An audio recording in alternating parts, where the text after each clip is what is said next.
All right, folks. Welcome back to Stream Catchers. Back at you with another Bad Batch review. This is one half of your host, AB. Hello there. I'm Jack. What's going on? Hey, buddy. How you doing? Doing real well. How are you?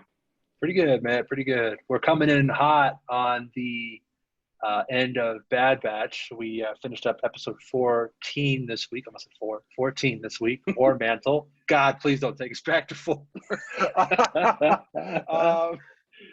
What did you think of the episode this week? It was good. I mean, it was a lot better than the filler ones that we've been getting. Better than the Hera arc.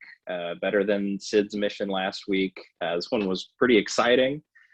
We get a little more Rex, which I love. What did you think?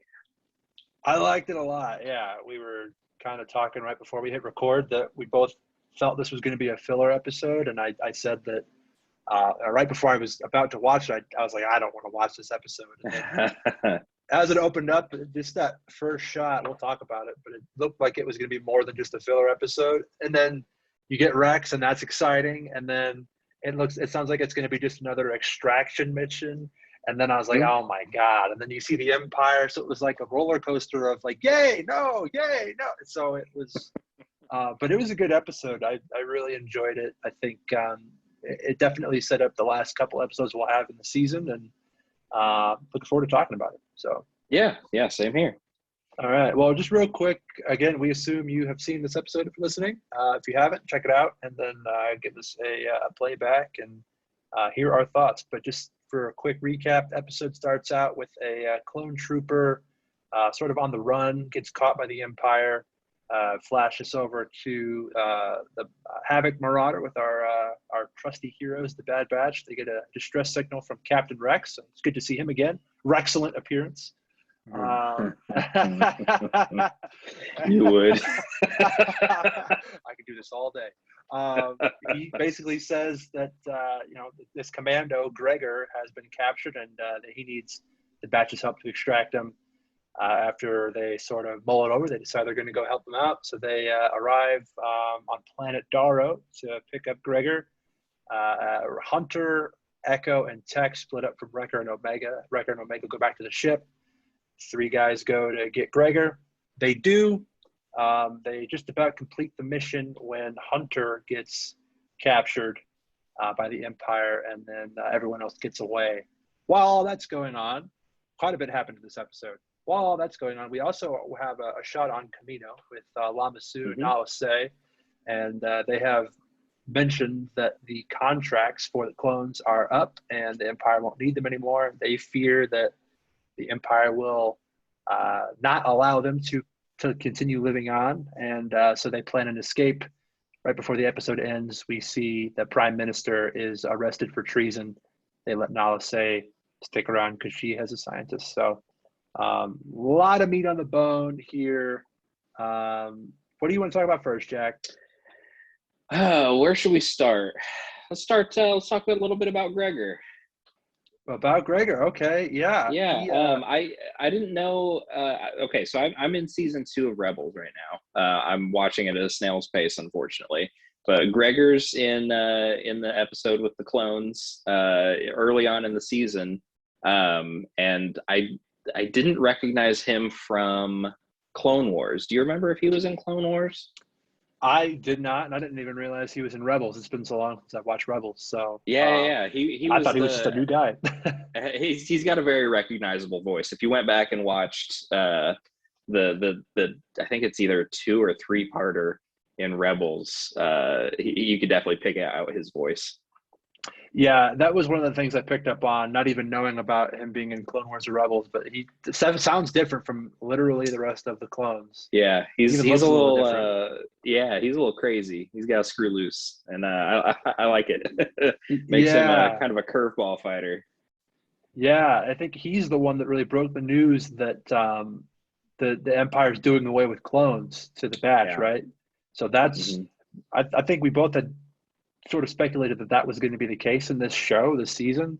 We were going to see the transition from clones to stormtroopers, and we're just about there. I think we're pretty much right there. So yeah, we kind of see that in this episode. This is kind of I mean, these were not stormtroopers, but they weren't clones. They were kind of the first iteration of non-clone Empire soldiers. Yeah, they had different looking uniforms on. I actually liked them a lot. I thought they looked better than both the clone and the trooper looks, especially the one that had the glowing face mask. That was really cool. That was kind of like, that reminded me of like the Commando clones. Okay, it reminded me of Injustice 2, when when you unlock different skins for Batman or Superman or whatever, they had like a glowing Yeah. armor, or Batman has a glowing face. Like that's what it reminded me. I thought that was pretty cool. Yeah, definitely. So, but yeah, man, it would seem that obviously we mentioned that Hunter is captured by the Empire. It would seem that we are going to have a rescue mission of sorts. And it also alludes to the fact that we might get clones versus stormtroopers. Seems like what we're building up to. Yeah.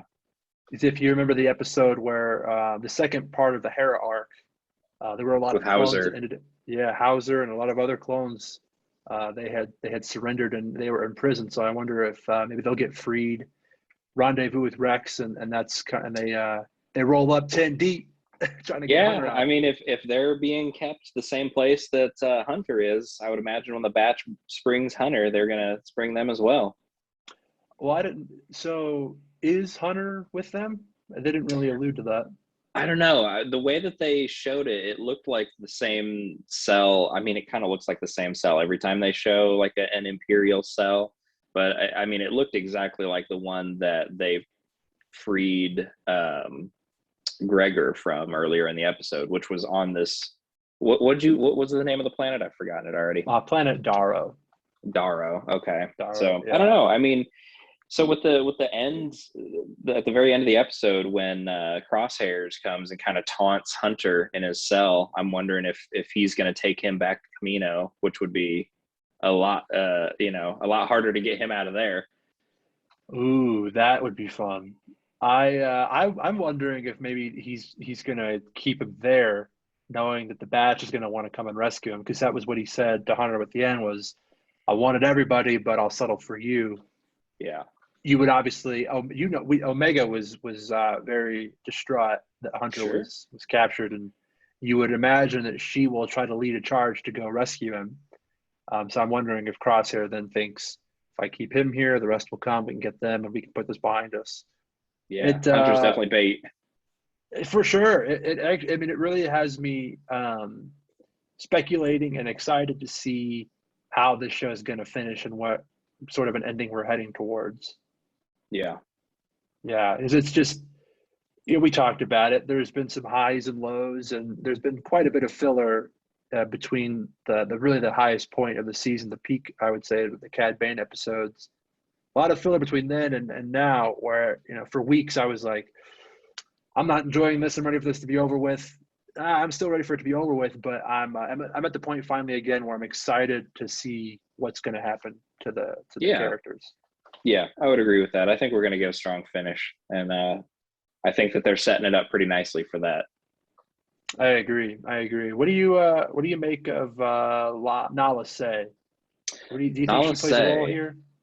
I don't know. So I'm remembering the scene with the kid clones, who I guess should probably be the most worried about the Empire phasing out clones, because what use do they have for these kids? I mean, that's kind of their only purpose, right? They don't have families, they don't have a home. They're soldiers, and I'm wondering if Nala Se is going to figure out some use for them against the Empire. That would be interesting. I'm actually hoping that we see a Vader appearance, and he does them like the young lady. And we already know he's not scared of killing kids. I wonder if Vader. Yeah. It kind of sounds like a joke, but you're not too far off. I mean, if the Empire has no use for them, and they've not contracted them, but like it's kind of their problem that they exist. So I don't know. Maybe we will get a dark turn, and they'll try to hunt these kids. Send them kids to Mustafar. Yeah. Oh God. All these Yeah, little baby bobas. I'm just wondering. We've had so many random characters, right? Hera, Rafa, Trace, Rex had his episode. Even Roland Duran, I don't see him coming back. But there's been so many random characters and allies. I'm sure Fennec is going to pop back up, right? So I would hope at least. My big hope is that yeah, the batch is sort of recruiting all these allies, and then so they can free out these clones, they can go get Hunter, and then we have this big final battle. In a Man, with couple there only episodes. being like 40 or 50 minutes of show left, assuming that the last one is going to be a typical runtime, I don't know if they have enough time to bring everybody back into the fold and have it make sense. I think they do. I don't think you have to have them go up to everybody individually. You can do a lot of off camera, just like, oh, by the way, we called Rafa and Trace, and Yeah, I they mean, could you look show at like Wrecker well, actually, it'd probably be Omega. They could probably have Omega like record a really dramatic call to action and send it out to all their contacts or whatever. Then they show up last minute or something. I don't we've know. we saw that in Rise of Skywalker, right, where True. they pop up on what's the plan Exegol, Exegol, and yeah. there's all those ships that they pop up, and something similar to that can definitely happen. Yeah. So, I don't know. I don't have a ton of notes on this episode. I mean, I feel like a lot happened, but it's more just it's a setup episode, right? We Yeah. have Hunter gets captured, ends on a cliffhanger, which is great. I think we should have had more of those over the weeks. I'll But tell you a gripe I had about this oh episode, and yeah, I don't know. I'll be curious to know how you feel about it. I don't know. I don't know why they've got their blasters set to stun. I don't know why they're not. Why aren't they just shooting? It's the Empire. They're evil. Like, just kill them. I'm glad you brought that up because they've done that many times in the show, right? Where they're shooting Mm-hmm. and they're set to stun, but the Empire is shooting To actual kill. shots, right? So it's Yeah. like my whole thing was maybe it's just Disney not trying to show people get killed, but if that's the case, then the Empire would also have them set to stun. Because Mm-hmm. if you look in Rebels, it's very kid friendly. They don't ever show anybody get struck by a lightsaber. I think every shot is a stun. Mm-hmm. It's definitely meant to be more, younger friendly. But this is definitely, I agree. That is a major gripe I've had where it's like, I don't, kill them, Yeah, get they're rid of them. shooting to kill you. I mean, you're a soldier. This is what you're made for. Kill them. I could see it being a Disney thing though. Heroes don't kill or It something may like be. that. But I think it's a fair criticism, definitely. Yeah. Yeah. I'm trying to think if I had anything else I want to talk to you about. It kind of seemed like Omega was going to get benched in this episode, but obviously they needed a extraction plan, so she kind of came back into play in that way. But the little Omega light episode. Yeah, I know. It's funny because we both have asked for situations where the batch has to split up, and Hmm. so we got it. And part of that was we got to see more from Echo and Tech, which is good, but it Hmm. also meant no Omega. And I think that a lot of the higher points of the show throughout the whole season have been when Omega has to help figure things out and actually contribute to the final mission or the final whatever end result is, right? But Hmm. and so that does suck. But again, it was nice to see more of Tech and Echo, and I think it's fun to see Tech out in battle, whereas Yeah. he's usually just a guy on the ship in the background on the comms. But you see that he's actually useful out in combat, which is nice. Yeah, I agree. And this was actually, it was a pretty good Echo episode as well. So it kind of went back to that scene where, and I'm not sure what episode it was, but Echo had told Hunter that they should be going with Rex and fighting in this war. They're soldiers; it's what they do.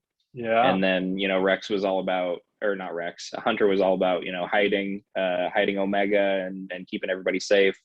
And as soon as they get this distress signal, this mission from Rex, Echo is the first one to say, yeah, we got to go help Rex. And it ultimately, I think Omega is what was the driving factor, because she wanted to help Rex as well.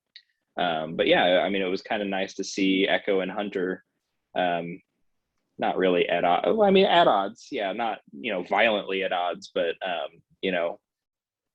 Echo wants Echo's to help. contributing to the mission, right? He's not just someone Yeah, that's like, all right, whatever, I'll go along. yeah, Right? He's actually, offering his input. yeah. Yeah, I agree. I think I was going to say something. I completely forgot what I was going to say. What was? Oh, it was about. It seems like every week there's a proposed mission, and Hunter sort of has to sit there and be like, I don't know, guys. I don't think we should do this.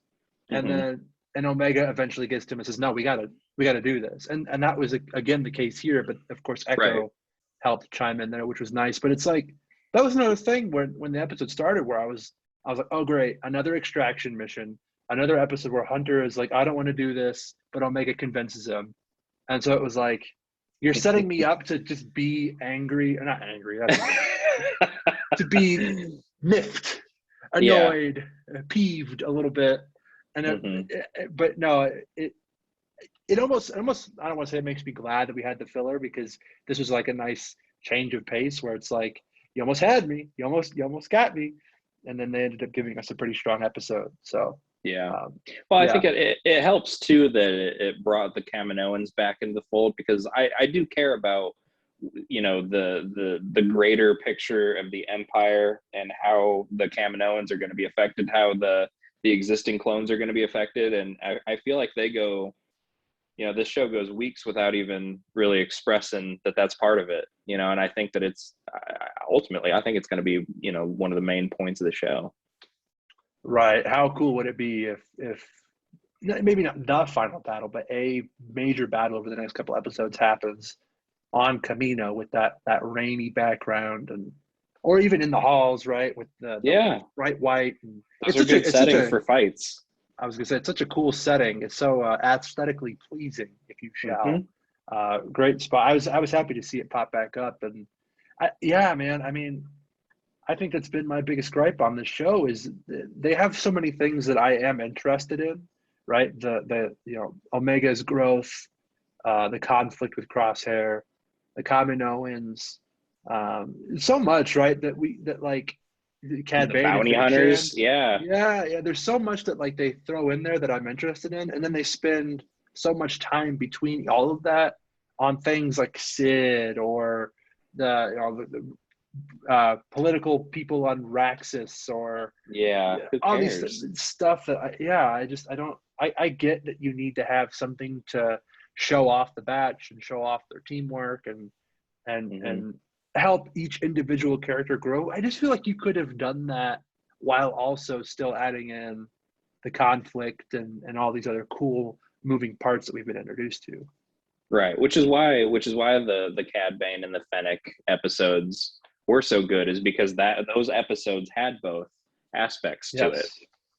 Yeah, exactly. Yeah, I know. I guess I feel like if season 7 of Clone Wars hadn't been so good and so well done, I wouldn't have the bar. I wouldn't have expected so much from this. Yeah, because this felt, I was hoping that this was going to be like season 7, 10 episodes, 2 arcs, maybe like one transitional episode, but we had probably 5 or 6 transitional episodes, 7 maybe even, and this was less season 7, more season 6 of Clone Wars, which was the weakest season, right? So I don't want to.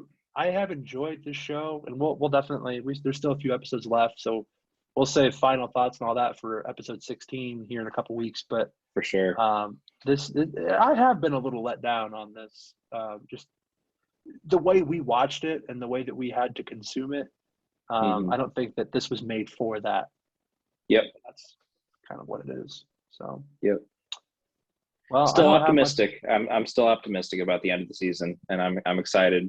And more than anything, I'm itching to get into some different Star Wars content. I'm really ready for the Book of Boba Fett.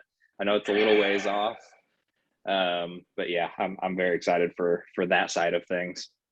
I am too, and I don't want to sound like I'm down on the show. I mean, I kind of have been, but I am as optimistic as you are that we are going to have a fun last couple episodes. I'll be curious to see if if they leave it open for future seasons, or if this is just going to be sort of a contained thing. We talked about how nothing is known about these characters outside of season 7 of Clone Wars and this season here.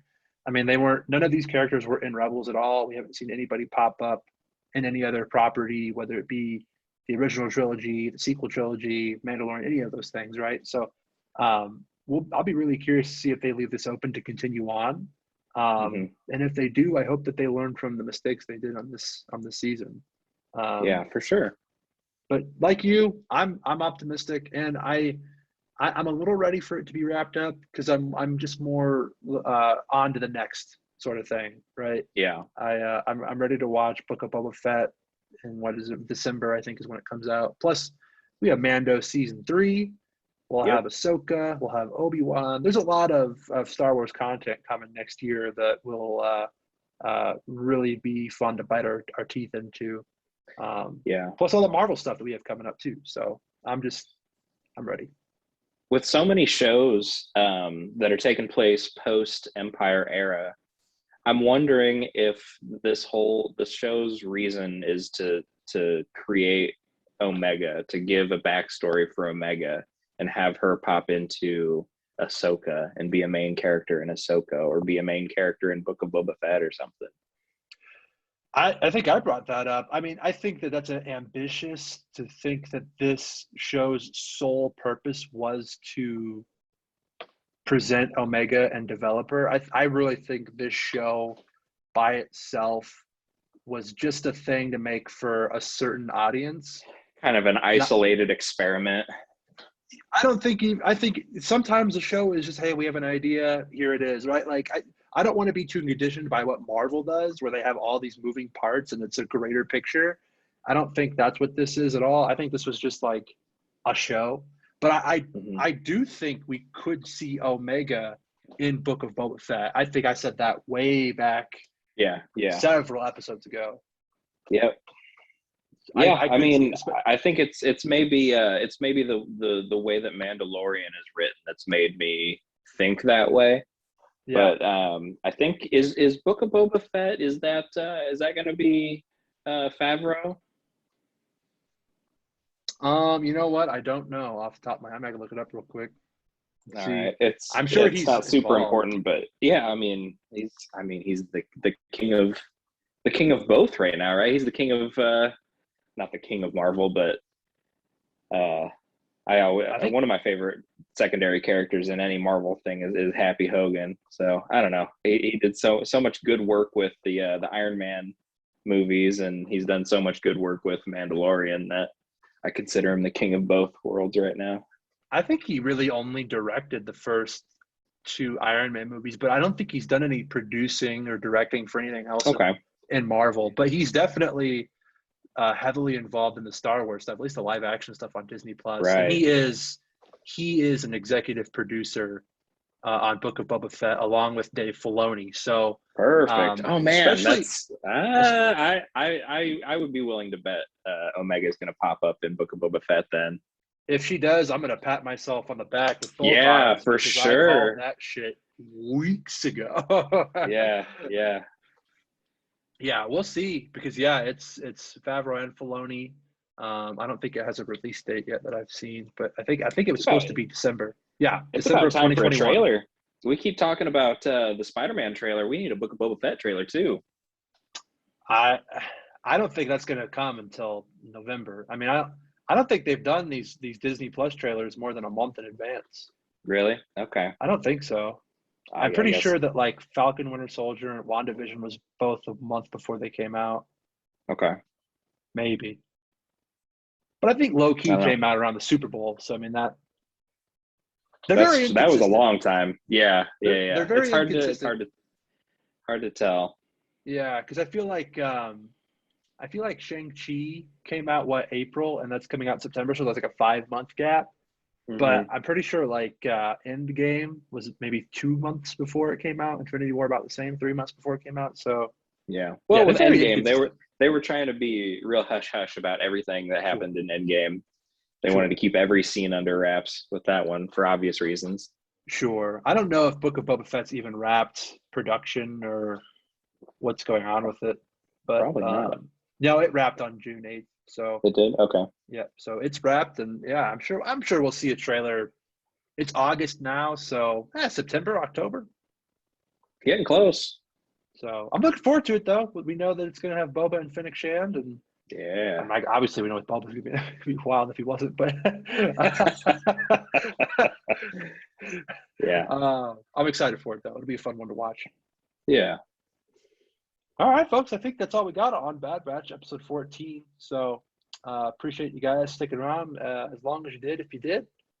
Any final thoughts? Any last words you want to throw out there? I don't think so. I think we covered everything we needed to about this episode.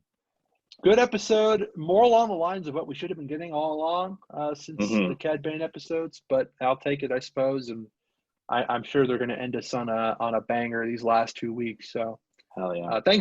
Thanks again, folks. As you know, if you want to support the show, the best way to do so is to share it with your friends, let them know what we got going on over here. If you want to check us out on our social media accounts, the links are in the show notes. We are on all podcast platforms, YouTube, all of that fun stuff, and that'll do it, folks. Until next time, keep on keeping on. Yeah. We'll catch you later.